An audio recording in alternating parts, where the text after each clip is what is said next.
Apa di antara teman-teman ada yang suka mendaki gunung? Jika memang teman-teman suka mendaki gunung, kapan-kapan teman-teman bisa mencoba mendaki salah satu gunung yang ada di Kabupaten Sumedang yang akan saya ceritakan di dalam video ini. Gunung Gelis namanya. Sebuah gunung kecil atau bukit yang berada di perbatasan 3 kecamatan, yaitu Kecamatan Tanjung Sari, Kecamatan Cimanggung, dan Kecamatan Jatinangor. Gunung Gelis terlihat jelas dari arah Kecamatan Jatinangor yang menjadi daerah paling barat dari Kabupaten Sumedang, berbatasan langsung dengan kota Bandung.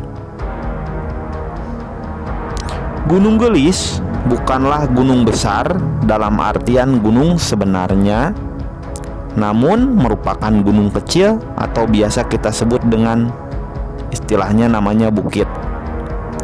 Namun meskipun Gunung Gelis tidak terlalu besar dan tidak terlalu tinggi, bukit ini menjadi favorit pendakian bagi mereka yang tergabung dalam grup ataupun individu pecinta alam di Sumedang dan sekitarnya. Di tengah tumbuh pusatnya kawasan Tanjung Sari dan Jatinangor yang hampir tak menyisakan lahan hijau, bukit ini menjadi primadona dengan rimbunnya pohon dan udara segarnya.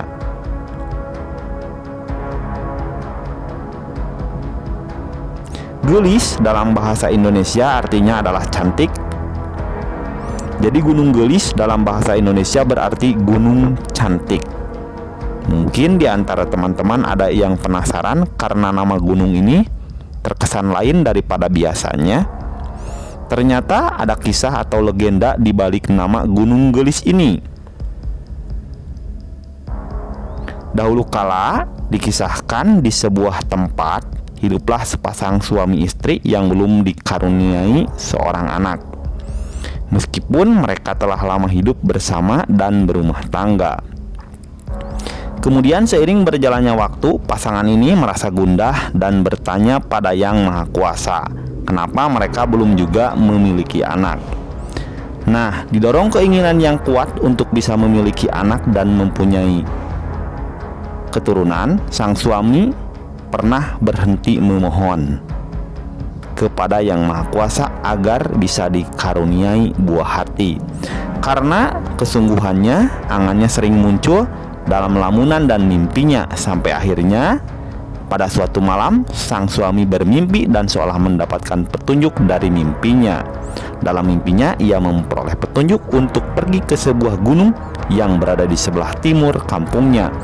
Petunjuk di mimpinya mengatakan bahwa ia harus mendatangi gunung itu dan bertapa. Keesokan harinya, ia menceritakan mimpinya itu pada istrinya. Tanpa banyak bertanya ataupun membantah, istrinya mengizinkan sang suami untuk mengikuti petunjuk dan melaksanakan petunjuk itu. Dan tanpa pikir panjang, karena kuatnya keinginan untuk mempunyai momongan, sang suami langsung pergi berangkat ke gunung yang dimaksud untuk bertapa. Setelah melalui perjalanan yang cukup panjang, akhirnya sang suami menemukan gunung yang dimaksud. Setelah menemukan gunung itu, tanpa ragu ia langsung melakukan tapa sesuai petunjuk. Ia menjalani tapanya selama 40 hari 40 malam.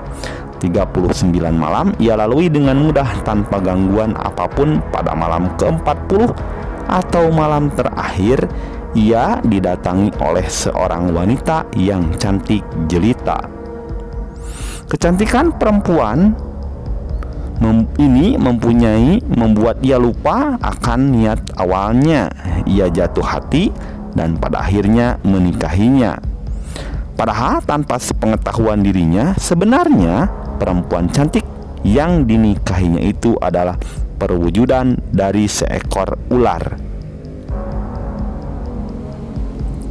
Waktu teruslah berjalan. Sang istri yang menunggu suaminya pulang dari bertapa merasa heran sekaligus khawatir karena suaminya tak juga pulang.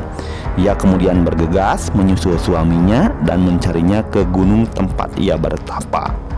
Sesampainya di gunung itu, ia mendapati suaminya sedang dililit seekor ular yang sangat besar. Seketika ia merasa lemas. Ia terkejut dan juga cemas akan keselamatan suaminya. Didorong oleh rasa sayang pada suami, ia memutar otak untuk bisa menyelamatkan suaminya dari ular besar itu. Dan akhirnya ia mengambil keputusan untuk memakai cara menjerat agar ular yang melilit suaminya bisa ditangkap. Berkat perjuangan dan kegigihannya, ular besar yang melilit suaminya seolah bukan masalah lagi untuknya. Dan dengan sekejap, sang ular sudah terjerat. Namun karena besarnya badan sang ular, ia tak bisa membawanya sendirian dan menggunakan tenaga seekor kuda untuk membawa ular dari atas gunung. Setelah tiba di suatu tempat, diikatlah kuda itu pada sebuah pohon. Dan tempat mengikat kuda tersebut sekarang dikenal dengan nama Cikuda. Ketika sang suami melihat ular besar yang melilit akan dibunuh, sekuat tenaga sang suami menghalangi maksud istrinya. Karena dalam penglihatannya yang terlihat bukanlah seekor ular, melainkan seorang putri yang cantik jelita. Sang istri tak habis pikir dan bertanya-tanya kenapa suaminya berubah sikap sedemikian rupa. Tak hanya ular raksasa itu yang dibunuhnya, namun juga beserta suaminya. Ia menghabisi suaminya karena kesal suaminya telah melupakan dirinya. Selang 1 minggu dari kejadian ini, konon bangkai ular dan mayat sang suami hilang tak berbekas. Diceritakan bahwa sang suami menjelma menjadi seekor ular dan tetap hidup menetap di Gunung Gelis. Gunung itu kini dikenal nama Gunung Gelis yang didasarkan pada cerita seekor ular besar yang menjelma menjadi perempuan yang cantik jelita.